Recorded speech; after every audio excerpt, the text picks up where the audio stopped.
it felt like this beautiful connection point, but also like underneath the surface, there was this level of like God bringing healing to wounds. Even like I had, as a girl, I was really bullied in school. And I had these wounds from women, and it wasn't something that I actively thought about.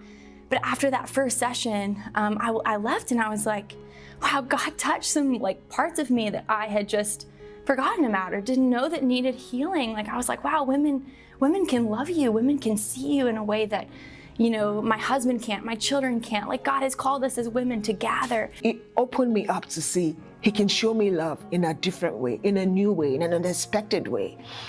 Even times where I thought I was going to minister to somebody, and when I was done and they gave me a word, it just let me go, yes, Father God, you are. Your love is limitless. There are depths that we've not even explored. One journal entry that has moved me through this process was our first one, and imagining ourselves as flowers. Mine was a white flower, and I was in a field of just mountaintops and little snow at the tips of the tops and pine trees, and hearing that breeze, and it was just surrounded by God's beauty that He's created in nature. And we got a postcard later on, and this is the postcard that I had received in random, and this is exactly the image that I had pictured myself in the field as a flower. Gather gave me permission to get vulnerable and see that there are other women out there that are going through the same things. They are praying for similar things, and we're doing it together. We had a family situation that began the very first day of our gathered, and I didn't realize it, but Oma was our lead at our table, and she gave me a word from Daddy God, and that carried me through for the 2 months that we walked through that situation.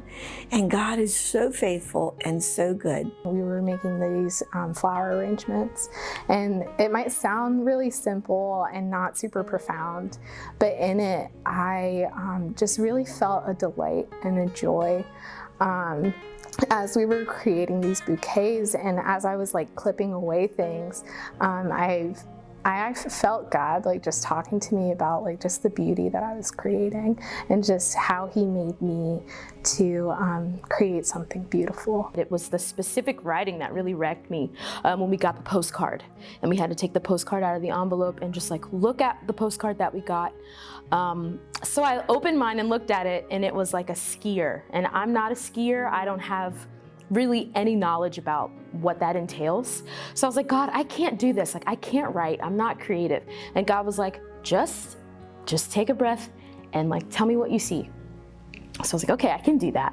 So I looked at the postcard, and all of these words just started flowing from me.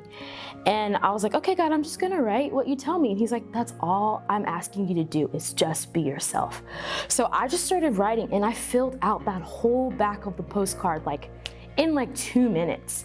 And so what I learned through Gathered is that like God doesn't want us to be anything other than who we are. We are creative, and if you're believing a lie that you're not, that is not God. God is loving, and He speaks only truth to us. So I would encourage you, like, even if something triggers you, like, that's probably good. That's probably God trying to confront a lie, and He wants to bring truth.